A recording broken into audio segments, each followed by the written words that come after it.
Первый этап экспедиции по следам алмазников-первопроходцев состоялся в июне в селе Тасюрех и был посвящен якутскому летчику Иннокентию Трофимовичу Куницыну. В рамках мероприятия была установлена памятная табличка на месте вынужденного приземления его самолета, что стало важным шагом в увековечивании памяти о героях, оставивших след в истории Якутии. В Тасюрях, помимо еще летчика Куницына, да, в честь которого названа улица в Мирном, там мы познакомились с дочерью Иннокентия Ивлева. Это каюр, который работал вместе с Хабардиным.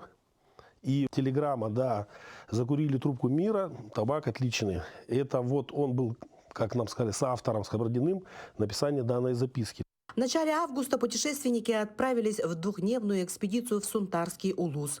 Маршрут проходил через село Вилючан и село Крестях. Коса Соколиная.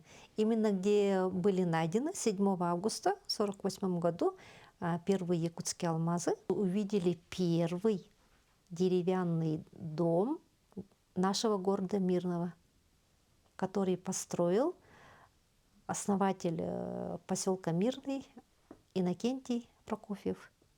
Третья однодневная экспедиция прошла по маршруту город Мирный, село Сульдюкар, находящееся на левом берегу реки Вилюя, в 30 километрах ниже Вилюйской гидроэлектростанции. Село Сульдюкар известно своим компактным проживанием малочисленных народов севера эвенков, а также своими каюровыми-проводниками, которые помогали геологическим партиям в открытии алмазных месторождений. Именно здесь в середине прошлого века велись активные алмазные поиски и работали известные геологи-алмазники.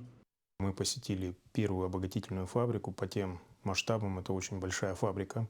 На середине прошлого века, это 50-е годы. Это сейчас все механизировано, все автоматизировано.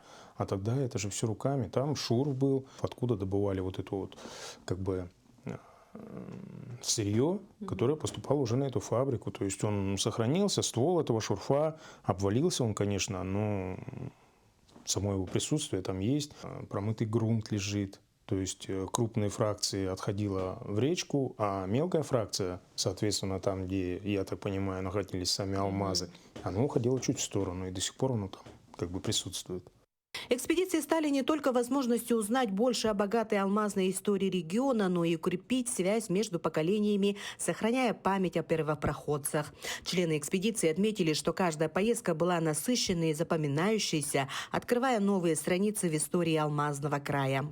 Проект продолжает вдохновлять участников на дальнейшие исследования и сохранение культурного наследия Якутии.